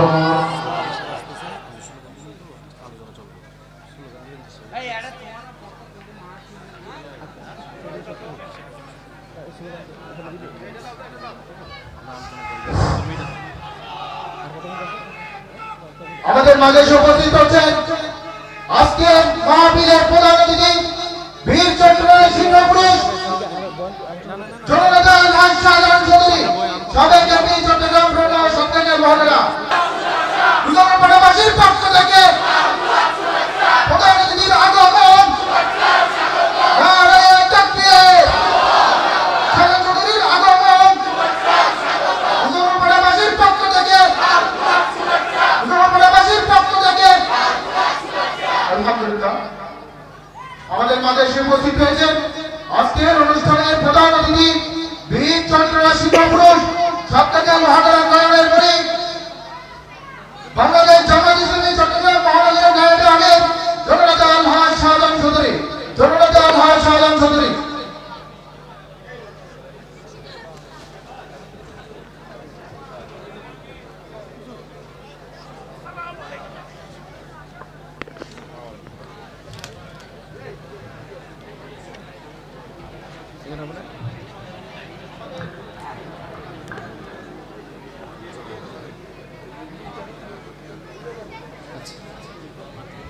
একটু তাকবীর দেন, লিল্লাহি তাকবীর, লিল্লাহি তাকবীর, লিল্লাহি তাকবীর। আচ্ছা, এত সময় পর্যন্ত যতটুকু শুনলাম জিবরাইল আলাইহিস সালামের শক্তি কম না বেশি? আর জোরে বলেন কম না বেশি? সেই জিবরাইল আলাইহিস সালাম বলেন জান্নাতে একটা মাঠ আছে, মাঠের নাম কি মনে আছে? মাঠের নাম কি? মাশাআল্লাহ। জিবরাইল আলাইহিস সালাম বলেন ইয়া রাসূলুল্লাহ, ইয়া হাবিবাল্লাহ, আমি জান্নাতে মাসজিদ নামক মাঠটা দেখতে চাইলাম। আল্লাহ পাক রব্বুল আলামিন আমাকে দেখার জন্য পারমিশন দিয়ে দিলেন। আমি জিবরাইলের কোনো খাওয়া দাওয়া নাই, আমি জিবরাইলের পেশাব পায়খানা নাই, আমি জিবরাইলের ঘুমের কোনো দরকার হয় না, আমি জিবরাইলের বিশ্রাম নেওয়ার কোনো প্রয়োজন হয় না। আমি জিবরাইল টানা 1 ঘন্টা নয়, 1 দিন নয়, 1 সপ্তাহ নয়, 1 মাস নয়, 1 বছর নয়, আমি 70 বছর ধরে আমার 600 পাখা দিয়ে মাসজিদ নামক মাঠে উড়া শুরু করলাম, কিন্তু জান্নাতে মাসজিদ নামক মাঠের কোনো কুল কিনারা খুঁজে পাই নাই। জোরে সোরে বলেন না সুবহানাল্লাহ। সুতরাং ওই জান্নাতে যাওয়ার দরকার আছে না নাই? আর জোরে বলেন আছে না নাই? জান্নাতে যেতে হলে সাহাবায়ে কেরামকে অনুসরণ করার দরকার আছে না নাই? সাহাবায়ে কেরাম কিভাবে ত্যাগ করেছেন একটু চিন্তা করেন। মুহাজির সাহাবীরা তারা সব কিছু ছেড়ে দিয়ে মদিনায় চলে গেছেন। আনসার সাহাবীরা তারা সব কিছু দিয়ে মুহাজির ভাইদেরকে সাহায্য করেছেন। বদরের যুদ্ধের সময় ত্যাগ দেখেন। এটা অনেক যুদ্ধের ভিতরে যারা কম সংখ্যক মানুষ তারাও কিন্তু বিজয় লাভ করে। মুসলমানদের সংখ্যা ছিল 313 জন, কাফেরদের সংখ্যা ছিল 1000 প্লাস। সুতরাং এখানে সংখ্যা কম হওয়া সত্ত্বেও আরো একটি মর্মান্তিক বিষয় রয়েছে, সেটা হচ্ছে অনেকের বাবা মুসলমান হয় নাই, সে কাফের আছে, ছেলে মুসলমান হয়েছে। অনেকের বাবা মুসলমান হয়েছে, ছেলে মুসলমান হয় নাই, অর্থাৎ বাপ বেটার সাথে যুদ্ধ হচ্ছে, ছেলে চাচাদের সাথে যুদ্ধ করতেছে, খালুদের সাথে যুদ্ধ করতেছে। অনেক মর্মান্তিক একটা বিষয়, বাবার সামনে তলোয়ার ধরবে, কত ভয়ঙ্কর একটি বিষয়। তারপরও তারা চিন্তা করেছে ঈমানের উপর অটল অবিচল থাকবো। আমার বিপক্ষে, আল্লাহর বিপক্ষে যদি আমার বাবাও চলে যায়, আমার দাদাও চলে যায়, আমার চাচাও চলে যায়, সেটা দেখার সময় নাই। আমাকে দেখতে হবে ইসলাম যেদিকে আমাদেরকে যেতে বলবে আমরা সেদিকেই যাব, ঠিক কিনা? বদরের যুদ্ধে সাহাবায়ে কেরাম অনেক ত্যাগ করেছেন। সাহাবায়ে কেরাম এমন ভাবে ত্যাগ করেছেন। মুতার যুদ্ধের কথা একটু চিন্তা করেন। মুতার যুদ্ধে মুসলমানদের সংখ্যা ছিল মাত্র 3000। কয় হাজার? আরো জোরে বলেন কয় হাজার? মাত্র 3000। 3000 সংখ্যা। আর কাফেরদের প্রাথমিক পর্যায়ে 1 লক্ষ ছিল, কিছু কিছু রিওয়ায়েতে জানা যায় পরবর্তী সময় কয়েকটি গোত্র আরো মিল হয়ে 2 লাখ হয়েছে। কত লাখ? আরো জোরে বলেন কত লাখ? সাহাবায়ে কেরাম নবীজি সাল্লাল্লাহু আলাইহি ওয়াসাল্লাম একটা টিম তৈরি করে দিয়েছেন 3000 সৈন্য দিয়ে। তখন তাদের জন্য কমান্ডার হিসেবে, সেনা প্রধান হিসেবে প্রথমে দিয়েছেন যায়েদ বিন হারিস রাদিয়াল্লাহু তাআলা আনহুকে, যিনি ছিলেন নবীজি সাল্লাল্লাহু আলাইহি সাল্লামের পালক পুত্র। দ্বিতীয় নাম্বার কমান্ডার দিয়েছেন জাফর ইবনে আবি তালিব রাদিয়াল্লাহু তাআলা আনহুকে। 3 নাম্বার কমান্ডার দিয়েছেন আব্দুল্লাহ বিন রাওয়াহাকে। প্রথমে যায়েদ বিন হারিসা রাদিয়াল্লাহু তাআলা আনহুকে যখন দিয়েছেন, পরবর্তী সময় আরেকজনকে যখন দিয়েছেন। কমান্ডার একজন যুদ্ধে কয়জন থাকে বলেন তো? কয়জন থাকে? নবীজি সাল্লাল্লাহু আলাইহি সাল্লাম এই যুদ্ধে 3 জন দিয়েছেন। কতজন? আরো জোরে বলেন কতজন? এবং নবী সাল্লাল্লাহু আলাইহি ওয়াসাল্লাম শেষে এটা বলে দিয়েছেন, যদি যায়েদ বিন হারিসা শহীদ হয় তাহলে জাফর বিন আবু তালেব হবে সেনা প্রধান। যদি জাফর বিন আবি তালেব শহীদ হয় তাহলে সেনা প্রধান হবে আব্দুল্লাহ বিন রওয়াহা। নবীজি সাল্লাল্লাহু আলাইহি ওয়াসাল্লাম এর মাধ্যমে বোঝাতে চেয়েছেন হয়তো তারা শহীদ হবে মানে তারা শহীদ হয়ে যাবে। তারা চিন্তা করেছেন নবীজি সাল্লাল্লাহু আলাইহি ওয়াসাল্লাম যেহেতু শহীদ শব্দ মুখে উচ্চারণ করেছেন, সাথে সাথে তিনজন সাহাবী খুশিতে আত্মহারা হয়ে গেছেন। একটু চিন্তা করে দেখেন, আপনি যদি মনে করেন আজকে একটা মিছিল হবে ইসলামের জন্য, দিন প্রতিষ্ঠার জন্য, সেখানে আমি যাব কি যাব না, গেলে আমার মরণ হতেও পারে। অনেক মুসলমান দেখবেন ঈমান দুর্বলের কারণে পিছপা হয়ে যাবে, ঠিক কি না? সাহাবায়ে কেরাম যখন শুনেছেন এখানে আমরা যে গেলে হয়তো আমাদের মৃত্যু হতে পারে, তা নয়, আমাদের শহীদ হওয়া লাগবে, এটাই হচ্ছে নবীজি সাল্লাল্লাহু আলাইহি সাল্লামের কথা। তারপরও তারা পিছপা না হয়ে সামনে অগ্রসর হয়েছেন। সমস্ত সাহাবায়ে কেরাম, আমি শেষ করে দিব, হুজুর যেহেতু আসছে অল্প সময়ের ভিতরে শেষ করে দিব, একটু এলোমেলো হয়ে যাচ্ছে যেহেতু অনেক মানুষ তো, এবং গুছানোভাবে আমি বলতে পারতেছি না। হুজুর চলে আসছেন এবং আরো ওলামায়ে কেরাম আছেন, তারা কথা বলবেন, আমি অল্পের ভিতরে শেষ করে দেব ইনশাআল্লাহ। তিনজন সাহাবীরা তারা শহীদ হওয়ার কথা শুনে যুদ্ধে চলে গেছে। শেষ পর্যন্ত আল্লাহ পাক রব্বুল আলামিন এই তিনজনকে এই যুদ্ধ থেকে দুনিয়া থেকে নিয়ে গেছেন এবং পরবর্তী সময়ে খালিদ বিন ওলীদ তিনি কমান্ডার হয়ে এখানে বিজয় লাভ আল্লাহ পাক রব্বুল আলামিন দিয়ে দিয়েছেন মুসলমানদেরকে। বলেন সুবহানাল্লাহ। সুতরাং সেই সাহাবীদেরকে অনুসরণ করার দরকার আছে না নাই? আল্লাহ পাক রব্বুল আলামিন সূরা ফাতহের 14 নম্বর আয়াত, 24 নম্বর পৃষ্ঠা, 26 নম্বর পারা, সূরা ফাতহের 29 নম্বর আয়াতে সাহাবীদের 5টি বৈশিষ্ট্য বলেছেন।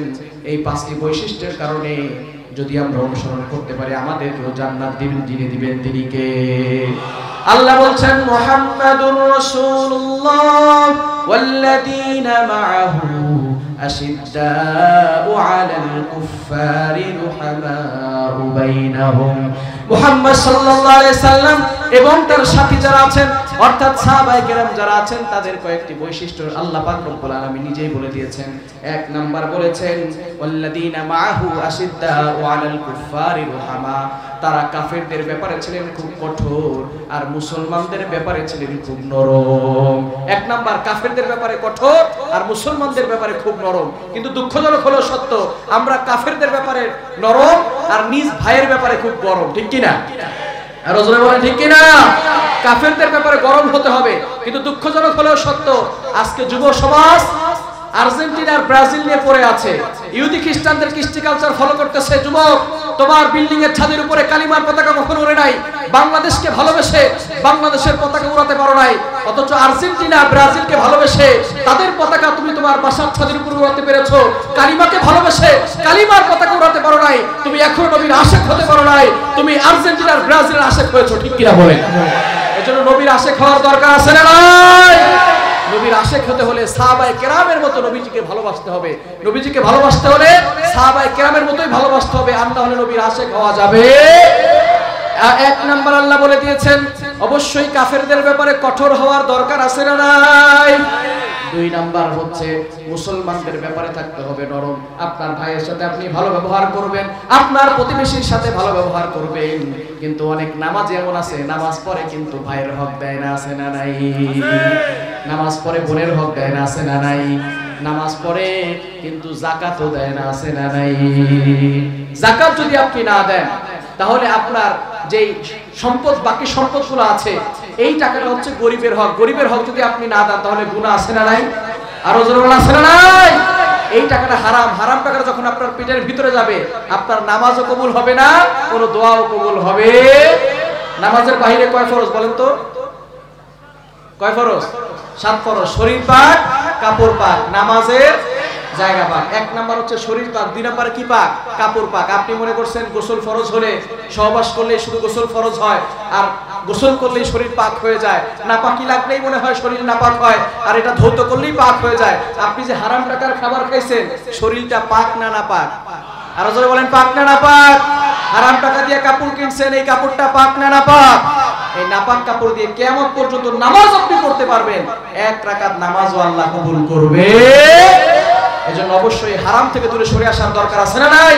সাহাবায়ে কেরামকে হারাম খেয়েছেন, সুদ খেয়েছেন, ঘুষ খেয়েছেন। আমাদের সমাজে অনেক মানুষ আছে নামাজও পড়ে, দাড়িগুলো পেকে গিয়েছে, চুলগুলো সাদা হয়ে গিয়েছে, সব কিছু ঠিক আছে, ইমাম সাহেবের পিছনে নামাজ পড়ে, আবার সুদের কারবার করে, আছে না নাই? তারা আবার অনেক বড় মুসল্লি দাবি করে, বলে আমি সুদ খাই না, ইন্টারেস্ট খাই। কি খায়? আর জোরে বলেন কি খায়? ইন্টারেস্ট খায়। আপনি সুদ খাবেন আর দিন প্রতিষ্ঠা আপনার দ্বারা কখনো সম্ভব হবে? এই সুদ ছাড়তে হবে, কোরআনকে পরিপূর্ণভাবে আঁকড়ে ধরতে হবে। এই সুদ ছাড়ার দরকার আছে না নাই? সুদ হচ্ছে ভয়ঙ্কর গুনাহ। যেহেতু এটা আমার সামনে চলে আসছে, অল্প একটু বলে দিয়ে যাই। এই সুদের ব্যাপারে আল্লাহ পাক রব্বুল আলামিন নিজে বলে দিয়েছেন।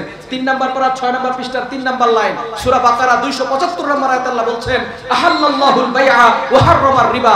Business lawful and usury unlawful. ব্যবসা হালাল, সুদের কারবার হারাম করেছেন কে? আরো জোরে বলেন হারাম করেছেন কে? এই ফতোয়া কি মোল্লার না আল্লাহ? আরো জোরে বলেন মোল্লার না আল্লাহ? নবীজি সাল্লাল্লাহু আলাইহি সাল্লাম জানিয়ে দিয়েছেন, দিরহামু রিবান ইয়াকুলুহুর রাজুলু ওয়া হুয়া ইয়ালামু আশাদ্দু মিন 36 জানিয়া। যে ব্যক্তি জেনে শুনে 1 টাকা সুদ খাবে, 36 বার জিনা করলে যেই গুনাহ হয় সেই গুনাহ তার আমলনামায় চলে যাবে। জোরে সোরে বলেন না নাউজুবিল্লাহ। তাহলে জীবনে যারা 1 টাকা সুদ খেয়েছেন জেনে শুনে, 36 বার জিনা করার গুনাহ করেছেন। জীবনে যারা 100 টাকা সুদ খেয়েছেন, 36 বার জিনা করার গুনাহ করেছেন। জীবনে যারা 1000 টাকা সুদ খেয়েছেন, 36,000 বার জিনা করার গুনাহ করেছেন। আপনি জিনাখোর, আপনি সুদ খেয়েছেন। নবীজি সাল্লাল্লাহু আলাইহি ওয়াসাল্লাম আরো ভয়ঙ্কর হাদিস, এই হাদিস পড়ার সময় আমার চোখের দিয়ে পানি বের হয়ে গিয়েছে। নবীজি সাল্লাল্লাহু আলাইহি ওয়াসাল্লাম জানিয়ে দিয়েছেন, আর রিবা 70 জুসআ। সুদের 70টি শাখা রয়েছে। আইসারাহা আইয়ানকিহার রাজুলু উম্মা। সর্বনিম্ন শাখা হচ্ছে আপন মায়ের সাথে জিনা করার গুনাহ। বলেন নাউজুবিল্লাহ। জোরে শুনে বলেন না নাউজুবিল্লাহ। সুতরাং আমাদের সমাজে কিছু প্রস্টিটিউট নারী আছে যারা নিজের দেহকে বিক্রি করে খায়। এরকম কিছু নারী সমাজে আছে না নাই? আমরা তাদেরকে দেখলে থুতু নিক্ষেপ করি যে তোমার মতো হতভাগা আর কপাল পোড়া নারী আর কেউ হতে পারে না, তুমি তোমার দেহকে বিক্রি করে খাও। সে তো অভাবের কারণে খায়, স্বভাবের কারণে খায় না। আর যে সুদ খায় স্বভাবের কারণে খায়। 1 টাকা খেলে 36 বার জিনা করার গুনাহ করে, নিজের মায়ের সাথে জিনা করার গুনাহ করে। সুতরাং বেশ্যা নারীর মুখে যদি থুতু দেওয়া হয়, যে ব্যক্তি সুদ খায় তার মুখে জুতা পিটা করা দরকার। সুতরাং সুদখোরদের সাথে আত্মীয়তার সম্পর্ক করতে যাবেন না। সুদখোরদের সাথে ভাগে কোরবানি দিবেন, আপনার কোরবানি বাতিল হয়ে যাবে। এজন্য সুদ থেকে দূরে সরে আসার দরকার আছে না নাই? হারাম খাবেন, আপনার দ্বারা কখনো দিন প্রতিষ্ঠা হবে না। সাহাবায়ে কেরাম হারাম খান নাই, সুদ খান নাই, ঘুষ খান নাই। আপনি আপনার রিজিক নিয়ে টেনশন করছেন। কয় কেজি চাউলের ভাত খাইতে পারেন? কয় কেজি চাউলের ভাত খান আপনি? হাফ কেজি চাউলের ভাত ছাড়া জেনে খেতে পারেন না। সাগরের ভিতরে বিশাল বড় বড় তিমি মাছ আছে। এক একটা তিমি মাছ কয়েক টন করে খাবার খায়, এক এক বেলায় কয়েক টন করে খাবার খায়। এই মাছটাকে খাবার খাওয়ান কে? আরো জোরে বলেন কে? ওই তিমি মাছ তো জীবনে কোনোদিন সুদ খায় নাই, তিমি মাছ তো কোনোদিন ঘুষ খায় নাই। তিমি মাছকে আল্লাহ খাবার খাওয়াইছেন। আপনি তো আশরাফুল মাখলুকাত, আপনাকে রিজিক দিবেন কে? সুতরাং সুদ থেকে দূরে সরে আসতে পারবো তো ইনশাআল্লাহ? পারা যাবে তো ইনশাআল্লাহ? এই হারাম থেকে দূরে সরে আসবো। অন্যের মাল আত্মসাৎ করে খাবো না। মুসলমান ভাইদের সাথে ভালো ব্যবহার করার চেষ্টা করব।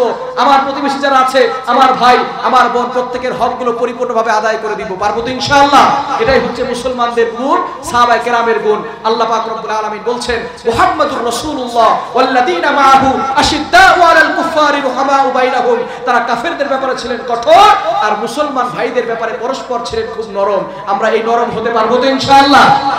আল্লাহ পাক রব্বুল আলামিন বলছেন, ওয়াল্লাযীনা মাআহু আশিদ্দাউ আলাল কুফফারি রুহামাউ বাইনাহুম তারাহুম রুকআন সুজ্জাদান ইয়াবতাগুনা ফাদলান মিনাল্লাহি ওয়া রিদওয়ানা। 3 নাম্বার সাহাবায়ে কেরামদের গুণ ছিল। আমরা যদি সাহাবায়ে কেরামকে অনুসরণ করি, সাহাবায়ে কেরামের গুণ হচ্ছে তারা আল্লাহর জন্য, আল্লাহকে সন্তুষ্ট করার জন্য রুকু সিজদা কখনো মিস করতে, অর্থাৎ তারা নামাজি ছিলেন এবং তাদের চেহারায় নামাজের ছাপ ছিল। এরকম ভাবে আমাদের নামাজি হওয়ার দরকার আছে না নাই? দিন প্রতিষ্ঠা করতে হলে আপনাকে অবশ্যই নামাজি হতে হবে। নামাজ না পড়লে আপনি দিন প্রতিষ্ঠা কখনো করতে পারবেন? এজন্য দিন প্রতিষ্ঠা করার জন্য নামাজ পড়ার দরকার আছে না নাই? আর জোরে বলা আছে না নাই? আপনি এখনো অনেক যুবক আছে নামাজ পড়তে পারে না, অনেক মুরব্বীরাও আছে দাড়িগুলো পেকে গিয়েছে এখনো নামাজ পড়তে পারেন নাই। আপনি সব শিখেছেন কিভাবে ব্যবসা করতে হয়, কিভাবে ব্যবসায় লাভবান হওয়া যায়, কিভাবে সুদ খেতে হয়, কিভাবে ঘুষ খেতে হয়, আপনি কিভাবে পেট চালাতে হয় সব জানেন, কিন্তু আপনি নামাজ পড়তে পারেন নাই। আপনার মতো হতভাগা আর কপাল পোড়া আর কেউ হতে পারে না।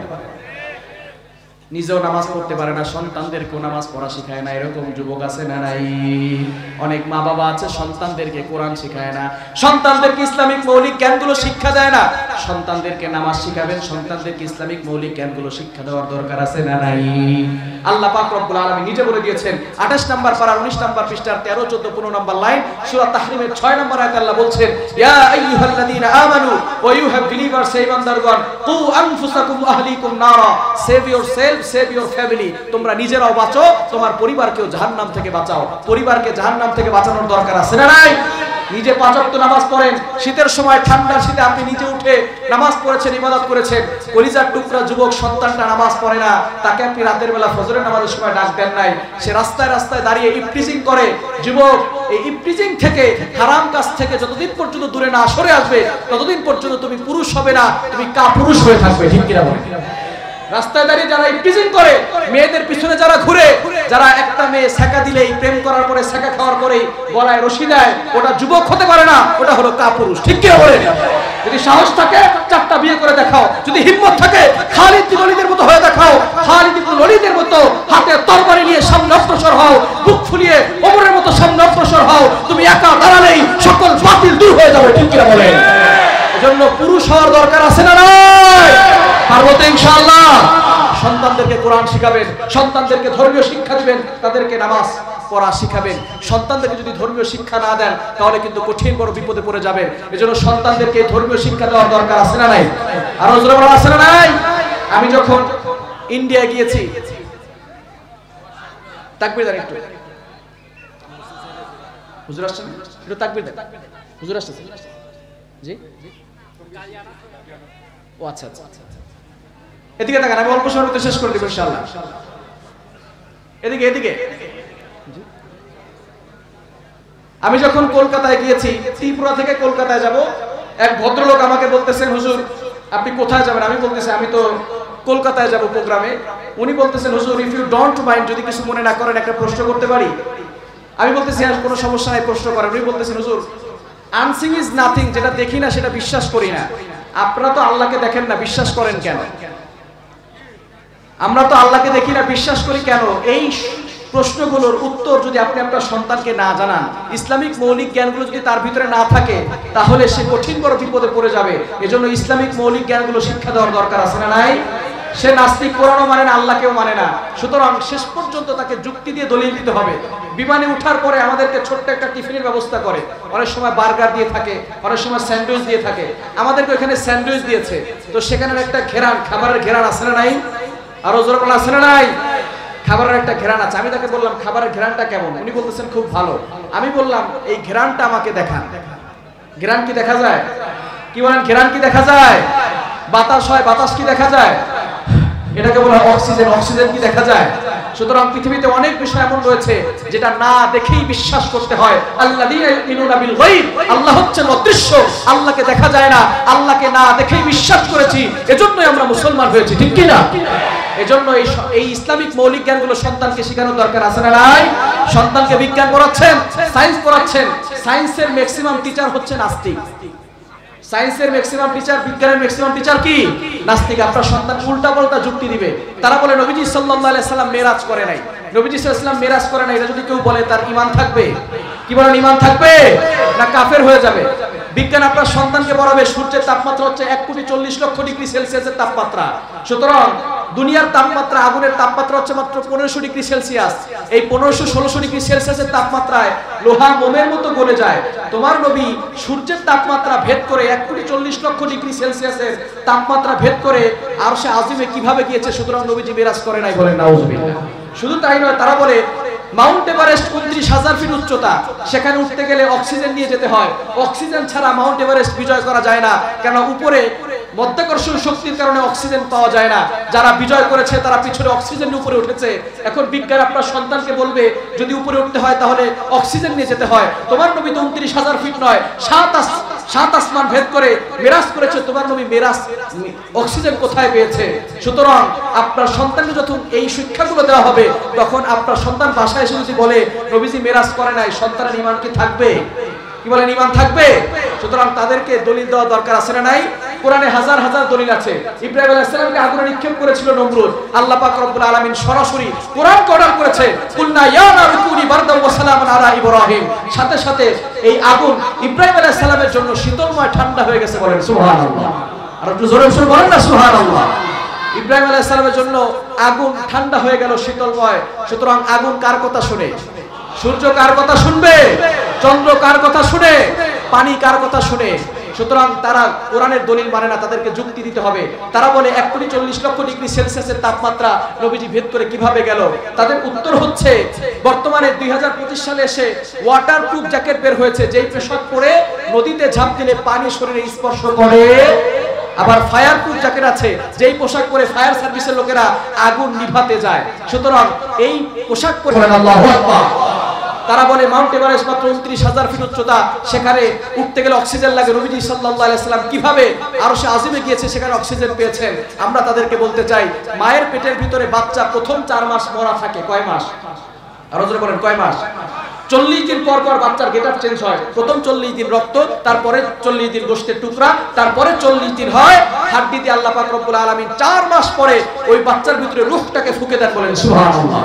প্রথম 4 মাস তো বাচ্চা মায়ের পেটে মরা ছিল, পরের 5 থেকে 6 মাস মায়ের পেটের ভিতরে বাচ্চা পানির ভিতরে থাকে। যারা ডক্টর আছেন তারা জানে মায়ের পেটের ভিতরে বাচ্চা পানির ভিতরে থাকে। যারা ডক্টর না, ডক্টরের কাছ থেকে শুনবেন, কেননা মায়ের পেটের ভিতরে বাচ্চা যদি পানির ভিতরে থাকে, এই জন্য মা নড়াচড়া করলে বাচ্চার কোনো সমস্যা হয়। প্রথম 4 মাস তো বাচ্চা মায়ের পেটে মরা ছিল, পরের 5 থেকে 6 মাস মায়ের পেটের ভিতরে পানির ভিতরে বাচ্চাকে অক্সিজেন দিয়েছেন কে? আরো জোরে বলেন কে? এখন তারা বলবে মায়ের সাথে সন্তানের সাথে নাভির সাথে কানেকশন আছে, সেখান থেকে অক্সিজেন নিয়েছে। আমরা তাদেরকে বলতে চাই, হ্যাঁ তোমাদের কথা মানলাম, তাহলে বলো ডিমের ভিতরে মুরগির বাচ্চা জীবিত থাকে কি থাকে না? আরো জোরে বলেন, থাকে কি থাকে না? যে আল্লাহ ডিমের ভিতরে মুরগির বাচ্চাকে অক্সিজেন দিতে পারেন, যে আল্লাহ মায়ের পেটের ভিতরে 5 থেকে 6 মাস ছোট্ট বাচ্চাকে অক্সিজেন দিয়ে বাঁচিয়ে রাখতে পারেন, সেই আল্লাহ আমার নবীকে 7 আসমান 29,000 ফিট নয় 7 আসমান ভেদ করিয়ে অক্সিজেন দিয়ে মেরাজ করিয়েছেন। বলেন আল্লাহু আকবার। সুতরাং সন্তানদেরকে ইসলামিক মৌলিক জ্ঞানগুলো শিক্ষা দিতে পারবো তো ইনশাআল্লাহ? নামাজ শিক্ষা দিতে পারবো তো ইনশাআল্লাহ?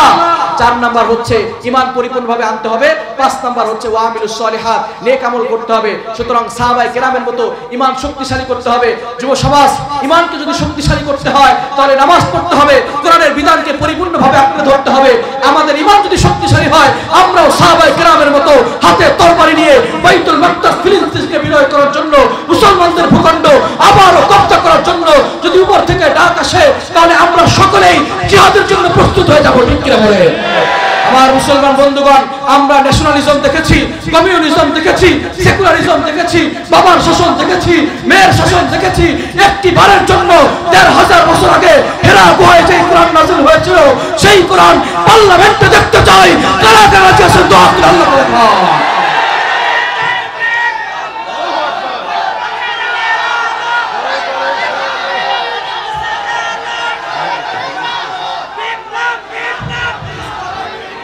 আল্লাহ সকলকে কবুল করেন। আসসালামু আলাইকুম ওয়া রাহমাতুল্লাহি ওয়া বারাকাতুহু।